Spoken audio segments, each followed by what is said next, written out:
I have been sitting on this idea to share about my postpartum experience for months now. I have let's see, like 21-month-old. So my little guy is going to be 2 in 3 months. And I still feel like I'm in this postpartum phase. And I want to talk about that. I've done a series around my pregnancy and I went trimester by trimester, and I'll link that series below. It's been a really nice way for me to, share with those who follow my YouTube channel, who are interested in the process of motherhood, share with my friends. And I'm doing it as a way to give back because I looked up videos like this a lot during my pregnancy and throughout this transition. And, in postpartum, I remember looking for videos or some, yeah, guidance around this time that's more than just logistical, because I'm going to be honest with you guys, it was a very, very tough time for me. So that's probably why I've been procrastinating on sharing this. Plus, I'm kind of like still in that haze. I've heard that it takes 2 years for brain chemistry to return back to normal, quote unquote, to rewire, for hormones to like rebalance, all these things. So I'm going to be really vulnerable with you all today. I even have a couple of my journal entries that I want to share. I don't have any sort of outline or script in my head. I just want to speak from my heart. And I want to do it in the honor of storytelling and creating resonance and connection with others. Whether you're someone who's in postpartum period yourself right now, or you're going to enter into it soon, or it's somewhere in your future, or if you love somebody who's in the postpartum period, or if you're just curious, like welcome in. I want to say that what I'm going to share is unique to me and it's my story, and I don't speak on behalf of any other woman or person who's going through this incredible transition into parenthood and motherhood. Like this is my experience, and as you listen, you're going to have your own experience, but there's going to be parts that might resonate with you. And I find that I have not found a ton of support for women in general as a society for this postpartum period. There's a ton of resources for pregnancy. And then typically what happens is the baby is born and all of that energy goes from the to the mother who's holding the baby to the baby. And I feel like the mother often is kind of like left. Everyone wants to take pictures with the baby and hold the baby. But what society I think should really hold true is that as you nurture the mother, you inherently nurture the baby as well. Hi, Apple Merlin. Thanks for saying hi. Um, okay, so the first thing before I get into this, I called it, I think, postpartum blues bliss. I can't remember what the other title was. But I said blues and bliss, and there was both. There was both for me. It was some of the most heart-expanding moments of my life. And then there were some of the deepest lows.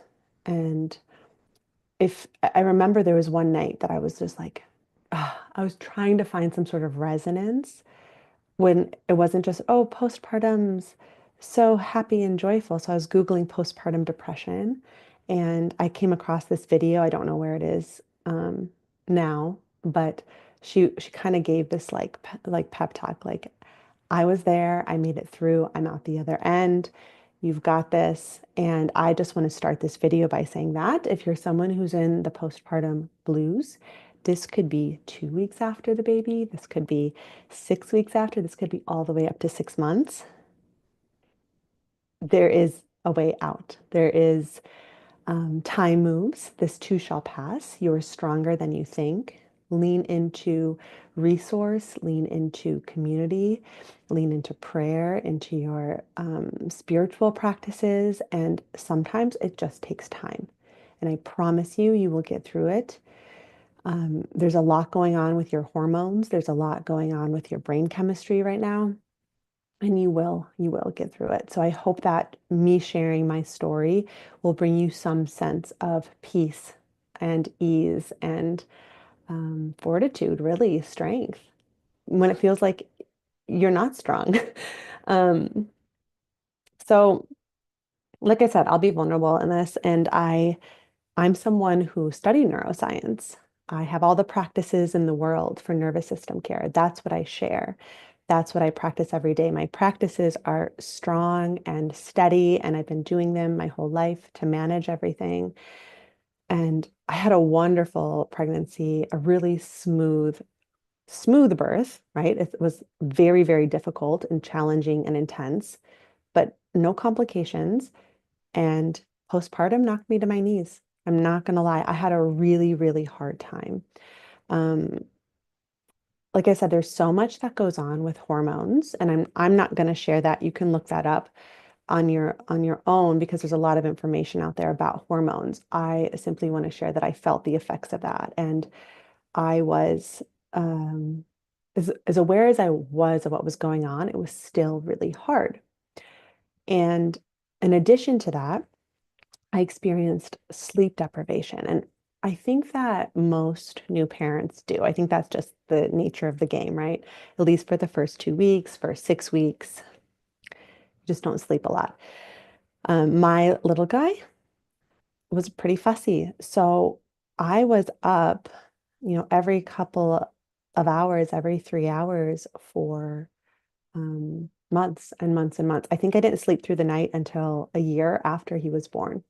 And some of this, like he would sleep, but I couldn't fall asleep. Um, my brain was wired to be on alert for him. I was just like amazed by this. My chemistry, and this makes sense in biology, was hyper alert to him. And even if he could sleep, I couldn't. So the sleep deprivation was something I was not anticipating the level of how much this influenced me and my nervous system. And this puts you into a state of survival, right? It puts you into a state of fight or flight. And I felt that I was in that. Now, don't get me wrong. Holding the little being that was inside of your belly, skin to skin throughout the day, I mean, the bliss was beyond words. And yet there was still this underlying grief, I think would be the word I would describe it. Grief and apathy. I felt a lot of apathy, numbness at times, because the transition happens overnight. Like, yes, you're pregnant for 9 months, but you give birth in a period of hours. And then all of a sudden, after this really intense physical experience, there's no rest. You just dive right into a completely new identity from maiden to mother. It's so abrupt. And I was really lucky because my husband knows a lot about babies. He's just really, really good with them.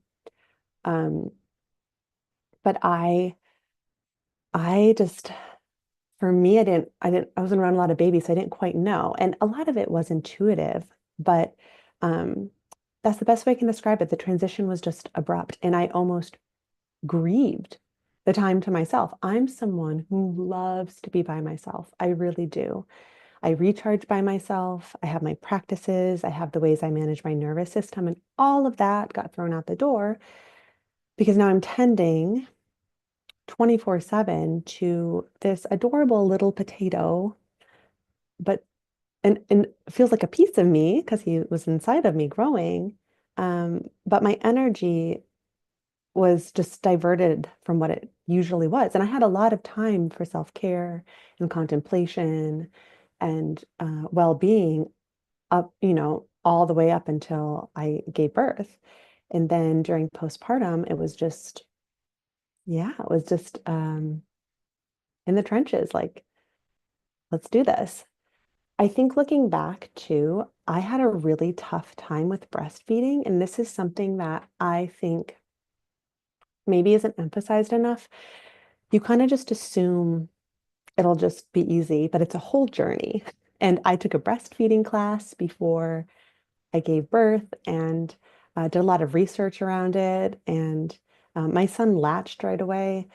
And I remember the nurse said, "Oh, he's going to be a fierce feeder." And he is, he loves food. But what happened was we gave him a bottle at one point so that I could get a longer stretch of sleep at night. And he took to the bottle over breastfeeding and stopped latching. I decided to continue to pump. Now, what happens with breastfeeding is that, and again, this is my story. What happened with me is that the latching would happen. You have skin to skin, and you get this rush of oxytocin. Now, I always felt nauseous whenever I was breastfeeding. I would get this wave of like nausea, just and then it would go away. But there was oxytocin, there was bonding, there was yeah, bonding is the best way to put it, like cuddly, warm, loving vibes. Once he stopped latching, and he would latch every now and then, kind of at night, but once he stopped latching regularly, I decided to keep pumping. And I was not prepared for the depletion that this would cause me.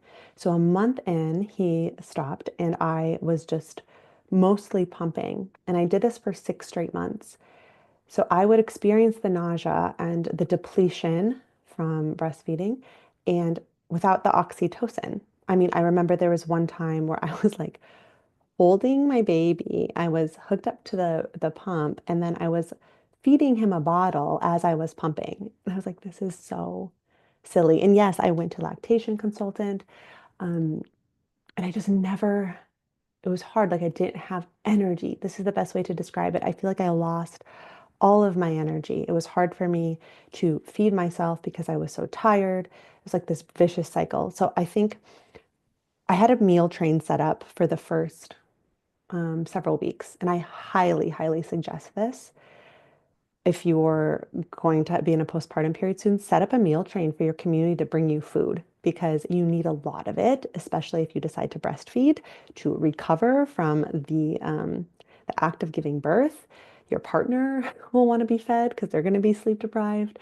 So set that up for yourself. And if you know someone who's a new parent, and again, it doesn't matter if they're like several weeks out or months out, honestly, the best thing for me was to bring me food. I just wanted home cooked food so badly. I was ravenous, and I still remember every single meal that was made for me during that time. So if you made a meal for me, thank you, thank you, thank you. I remember you. It meant the world to me. Um, so I think that was part of it, was that for me, I never quite got the breastfeeding rhythm. And I know everyone's story with this is different, but I was drained. Had very low energy and I wasn't getting the oxytocin needed from the bonding and the cuddling. I have a really distinct memory of sitting sitting in a room in the corner pumping and my sister-in-law on the other side of the room holding Ethan while I was pumping. And I started crying. I started tearing up because I was just hooked up to this machine, getting drained, and then someone else was holding my baby. Now I know there's nothing wrong with this, but I want to describe that feeling. It's very primal. It's very like my body's designed to do this, to feed and to nourish, but for some reason, baby won't latch. It was hard. It was harder than I could have imagined. And I don't know if you all have stories about your breastfeeding journey that you want to share below. But again, this is all about sharing and talking. And I think so much is shared about the lightness of postpartum. And there's so much light and there's so much life and there is so much happiness and joy with new life. But the suffering in the shadows, sometimes that the parents or the mother goes through, is overshadowed by that joy. And I think it needs to be talked about because at the end of the day, the baby's happiness and the baby's health is intimately tied in with the mother's system, intimately. So I have, let's see, I'm going to share one of my journal entries from, so this was 2 weeks out, and I was pretty light here. So my sadness didn't start until a month, a month out. because it felt new, it felt temporary. I was tired, but once that month hit, I'm like, oh my gosh, this is permanent. And I would text friends like, when will you start getting sleep? And they'd be like, 3 months. I'm like, 2 more months of this. Like, it wasn't just a, oh, this is a temporary thing. It was like, I mean, yes, it's changed. I get sleep now, but I'm a mother. Like, that is an abrupt and permanent change. So, okay, was my entry from 2 weeks out after having him. Wow, I barely have two hands available to write these days. I'm mostly just adjusting to a new rhythm of having baby Ethan with me. Learning to be a mom and taking care of a newborn. Everything takes learning and effort. Breastfeeding, pumping, wearing a baby wrap, swaddling, cloth diapers, everything. Buffing his nails, burping. I've never done any of this. The love I have for him saturates all of the efforting and energy. So again, energy depletion, but this like intense primal love. It's all true. The nights feel long and uncomfortable because I don't really get any sleep and I'm woken up frequently. But I love snuggling my baby. I just can't get enough of it. So I just remember I was so busy with the simplest thing. Like I would get this like baby wrap and then I would have to like learn okay how to how to wrap the baby, but I was so tired. Like I was tired from lack of sleep. I was tired from not eating that much. And I wanted to eat. I just to go forage the food felt like really a lot of effort. I remember in the first few days, I I'd wake up in the morning and my checklist would be brush your teeth, maybe call to make this appointment, for follow up for like postpartum follow up. And I had supplements, so have this supplement and whatever. And I would check, like I literally wrote down brush your teeth. That's how much of a haze I was in. I don't have any entries from those first few days. The first entry I wrote was 5 days after. I said, I'm in love completely. I can't stop staring at him and kissing him. Pregnancy and birth and having a newborn has probably been the most intense, transformational, heart-centered experience of my whole life. I'm in awe, complete wonder. Night times are difficult. Yeah. And I said, I'm on day 4 and my milk is coming in. So the first few days were fine for me. It just got to be like after all of that, it got to be more um, intense because I think that the lack of sleep and everything compounded. So, okay, what else do I want to say? Okay. Another thing that I learned was that our brains undergo a significant rewiring. Well, it goes through significant wiring from the ages of 0 to 3. Like this makes sense. Our nervous systems are developing. This is a critical time for the limbic system to wire to respond to stress in a certain way. So I know this as my baby's developing, and then that brain opens up again in teenage years and adolescence. You get the chance to respond to stress in a different way. Your brain becomes more flexible, more open, and it can rewire. And you have a chance to heal if that time in your life is held in a container of safety. What I didn't know is that this same wiring opens up again in matrescence and putrescence. When you become a parent, your limbic system, the space that handles stress, opens up and becomes really flexible. Like the brain is always like there's neuroplasticity is a thing, right? Like you can always rewire, but it opens up in a significant way.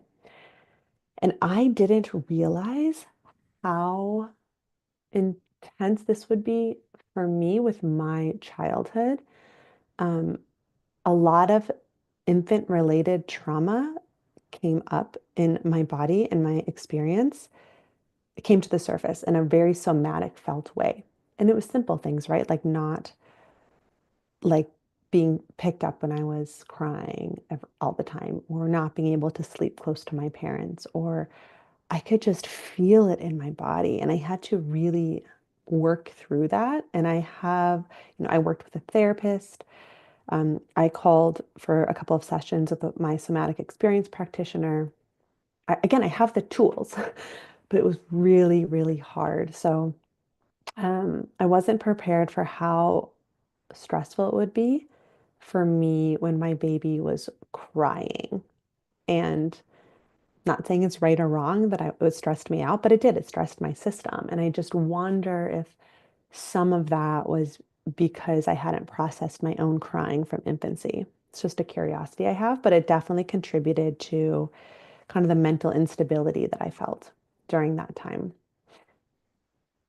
Um, and just know that there's an amazing book called The Nurture Revolution. I have it in my Amazon store. I highly recommend it. It's so, so good. I'll link it below for you to go and visit. I have a bunch of stuff in my store with suggestions as to why I enjoyed using them. But this book is all about how we can utilize this time for healing for ourselves too, but through really heavy nurturing. And I've been doing that with my little one, and it's the most beautiful experience just to cuddle, to hold close, to soothe, to comfort, and to know that there's a part of my inner child that's healing as I nurture my child, and that I'm nurturing him in safety, in security, in complete and utter love. One of the best compliments that I got, I was out to the store with him once, and he was getting so much attention as babies do. And one woman looked at me and she goes, "He's amazing." She goes, "He is the product of all of the love that you've been bathing him in." And I was like, "Oh," it meant so much to me because, and you can say that to any mother, but it was a really, really sweet compliment because it's something I have been very intentional about throughout his entire infancy into toddlerhood. His brain is still developing up until 3 in this really, really important way. He needs me to co-regulate. So if he's crying and he's upset and I pick him up and I soothe him and I feel grounded in my body, then he will also feel that ground, and his nervous system learns to ground with me. And that's co-regulation. He needs to borrow my brain in these moments where he's stressed to learn that he's safe and that he can also self-soothe. But he'll be able to self-soothe more later. Right now, he needs me or his father to help him, or his Gigi, his grandma. Okay. There was a journal entry that I wanted to share for those of you who are really struggling right now, because I look back at this and I couldn't even, believe I wrote it, to be honest. I'm not someone who suffers from a lot of mental health instability. I've had anxiety in the past. I talk about that on my channel, but I know how to take care of my nervous system. I know how to stay grounded. Um, and not that those with mental health instability don't, right? It's a chemical thing that happens in the brain. And I felt the effects of what that felt like um, in a really big way. So I'm going to share this journal entry. It's probably the most apathetic, heavy entry that I have in my journal, but I think it's important to share because so often everyone shares the highlights on these platforms. And I think that there is a degree where privacy, like things are sacred and we don't need to share everything. But for this video, if you press play on this video and you've made it this far, I know that you are wanting that rawness, the vulnerability, that this may help you where you're at in this moment. So this was about a month and a half after I gave birth. It was when I really started to fall into that feeling of heaviness and depression. And I remember I went into a doctor's office and they always screen you for depression, that you get this survey, and I filled everything out and I couldn't even, like, I was just like, I couldn't even face it. But I never got on medication, and I wonder if I would have, if it would have made things a little bit easier. To each their own with that journey. But I just, yeah, I just remember I was just so heavy. I didn't have a lot of energy. So I said, I don't feel like I have a lot of will to live right now, to be honest. This transition to motherhood has been really challenging for me. I don't want to do today. I want to sleep, but my racing mind won't let me. It's maddening. I want to cook myself nourishing food, but I have no energy. I want to go to yoga, but I'm with my son all of the time. I'm not looking forward to much today. I feel stuck, mentally trapped. I barely even feel God. I feel incredibly lonely, isolated, and depleted. I keep praying for help, but nothing is coming. And I feel angry about that. Life is moving so slowly, but I still can't keep up. Who can I ask for help and how might they help? And then I move into a prayer after that. But that really describes where how low it got and where I was at the time. And like I said, there's so much going on with your hormones. And, I'd text friends and they would give me these sweet messages, but it really felt like something that I just had to move through and fall into deep prayer and trust the process. And again, maybe if I had gone on to some sort of medication to help me through that time, it would have been a bit lighter for me. And I encourage you, if you're watching this and you're hesitating with that, like talk to a professional, get some support, get some help. But here I am. I made it through that. I'm feeling more myself than I have ever felt in the past like 2 years, or maybe even since I became pregnant, because the hormones, they start changing then. And every day I feel more myself. I feel like I have my energy back. I'm sleeping through the night. I've adjusted. I feel like I'm the new me and like I'm Amanda and I also am a mother. I'm not just the mother. Before it was like I'm either Amanda or I'm the mother. Now I'm both and I found out a way to be both and to hold both and I'm so grateful for that journey. My this is the best thing that's ever happened to me. It really is. Like I love being a mother. I didn't know how much I would love it, but it is the most rewarding thing in the world. For as hard as postpartum was for me, becoming a mother has been the best and the most nourishing. And yet it was the hardest, most difficult thing I've ever experienced. So I would say I've heard so many different stories on all of this, right? Like everyone's path is so different. Because I even remember postpartum to me, 10 months after, little guy's teething, waking up every you know, 2, 3 hours screaming. And I still felt like I was in postpartum like 9 months in. And to some degree, I still am. But like I said, I feel like something changed when I hit that 18-month mark. That's still a long time, right? A year and a half. So if you're in the first 6 weeks and you're listening to this and you're like, goodness gracious, a year and a half and you finally feel better. Yes, that's my truth. And there is you will feel better. You will get through it. Time and time again, I've heard stories of women who persevered through postpartum and made it through and they feel grounded. It's almost like you get shattered, right? It's like who you are gets shattered. And that's like literally and figuratively. Like during birth, you let go in so many ways, right? Your body is just like wide open energetically. And it can be really scary.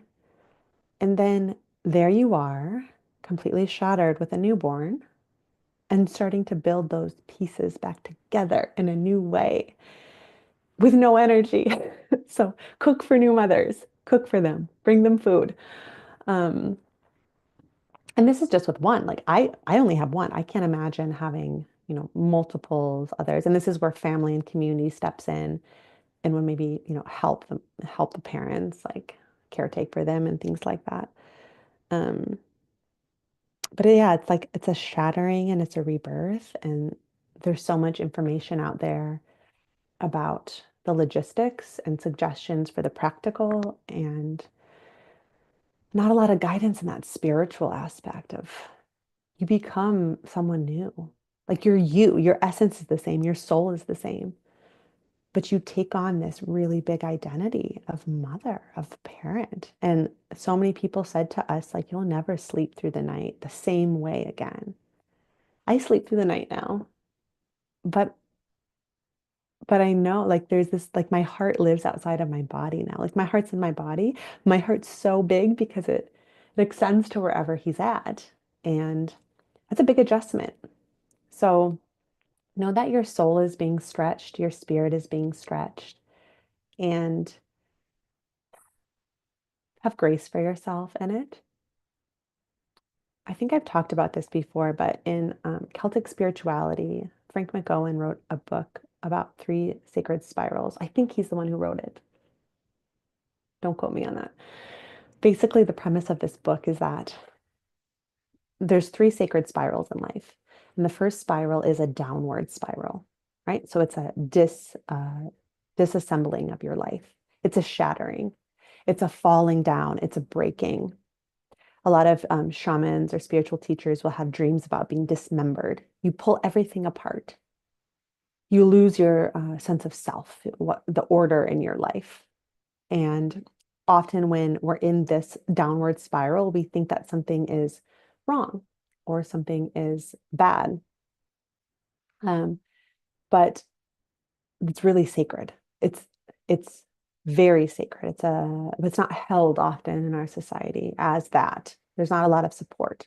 Once you shatter, then there's the threshold spiral. You've hit the bottom, everything is still. You're no longer breaking, you're no longer falling apart, but it's just still. It's time to just be, take pause, to take note of what's around. And then you start gathering and putting things back. And this is the upward spiral. This is the bringing forth into life. I think our society is really obsessed with the upward spiral. We always want to grow. We always want to do new things. And we feel that things are right when we're upward spiraling only. But the downward spiral, that breaking open, that shattering, that disassembling of like your ego, of your grip on life is just as important as in fact, it's essential for the rising, right? It's sacred, it's beautiful. And you can see images of this all over in nature, that disassembling and that shattering and the yeah, like I lack a better word though, like the death of the ego, the death of the old self. And when I became a mother, that death, there was a part of me that died, right? The old me. And there was grief in that. There was grief in my old way of being in the world, the old freedom that I had to just be alone whenever I wanted to be alone. But I've been piecing things back together, and there's so much more robustness in this new me. So if you're in that downward spiral right now, you feel like your life, your old way of being is shattered, no matter how what stage you are in your journey of motherhood or parenthood, or maybe you're watching this and you're like, well, that resonates with me anyways. Um, give yourself support, give yourself grace. Know that it's temporary. This too shall pass. Nothing is wrong with where you're going. This is a part of life. Find a way to be held in it. Remember your strength and your fortitude. And then when you're in that threshold, landed, then you can bring the gifts that you get to create and like however you want to from that.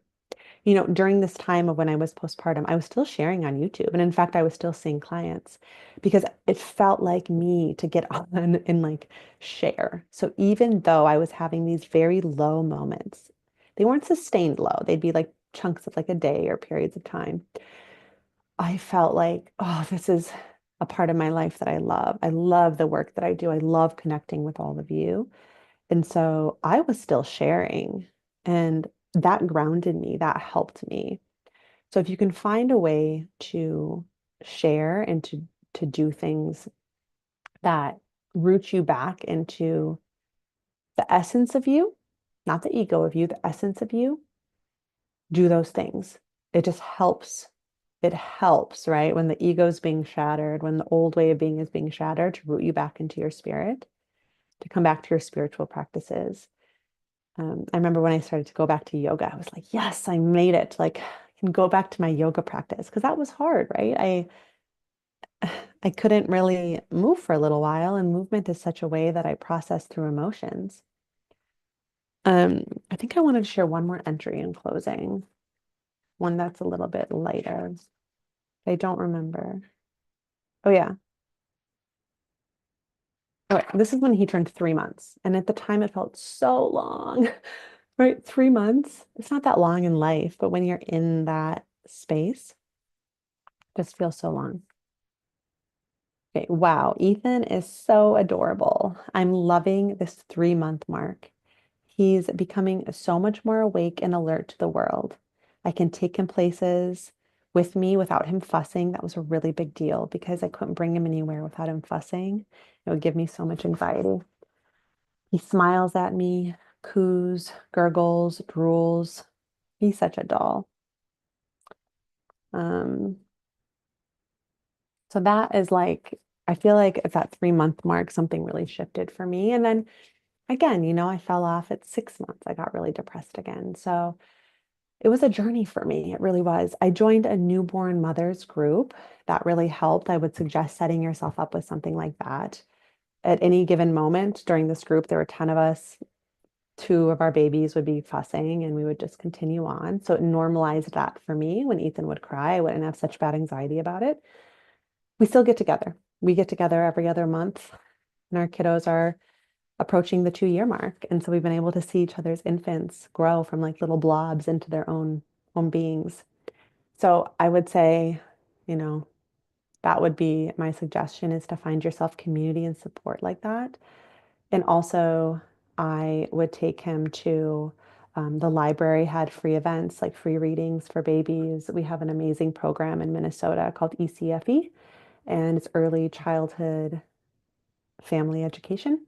So it's people within our school district and around the same age ranges, and we would bring our babies in, and there'd be different speakers. So I would learn different things about, infant safety or baby development, and I could bring Ethan with me. So I feel like those groups are really important. I also made sure, I had an amazing health insurance, so I was able to go to acupuncture. I was able to go get, chiropractic support as my body was healing. The acupuncture was amazing for my hormone regulation and my nervous system. I went to the osteopath to get my fascia nurtured. As my body again came back to postpartum health, I made sure to go to the gym. So at about 6 months postpartum, I got a lifetime membership, and they have childcare there for, I think it's like 30 extra bucks per kid per month, which is amazing. And you get 2 hours of childcare every day. Now, if baby fusses or has a poopy diaper, you go change, you pick up the baby. But so you have to have your phone on you and be willing to like leave whatever class you're in. But that was really key for me. Sometimes I would go and I would just take a shower and sit in the steam room. Or I would go to a gentle yoga class, or I'd go sit in a cafe. I started weightlifting. I just did a post about this, that I started lifting about 3 times a week as early as 6 months postpartum. And this really helped me feel my strength. And I needed to feel my strength because pregnancy and postpartum was the softest, most vulnerable, most open I've ever felt. So to feel strong again, to feel my structure, to feel my muscles, to feel my bones, to feel my endurance really helped me get through the slump I was in. And that is something that, again, I would recommend to someone if that resonates with you. Get involved with a gym, especially if there's childcare and you feel comfortable dropping your baby off for an hour, knowing that you're in the same building, that if they're fussing, you're going to get a call. And I still do that. I still go to Lifetime and I still work out. And it's kind of my me time. It's my time to gather my thoughts, to listen to podcasts, things like that. I think that's all I have for you guys. I know these videos aren't, uh, my mom videos aren't the most viewed because my content is more around nervous system care and geared towards kind of like that boss babe workaholic. But I think it's important to also speak about care and nervous system health for moms. You all are amazing. We're doing the best we can. We all have stories around this tender time. It's the big transition, and you're doing amazing. And I would love to hear from you if you want to share, if you want to write a comment, if you want to send me a DM, an email. Please share this video to other new moms who it might benefit. I'm sending you all so much love, whether you're like at the high of your life or you're feeling super low or you're in the middle and you're just holding this solid space. It's all sacred and we're just doing the best we can. So thank you, thank you, thank you. Check out my Amazon store for that video or for that book. It's an incredible book and nourish yourself. Until next time, thank you.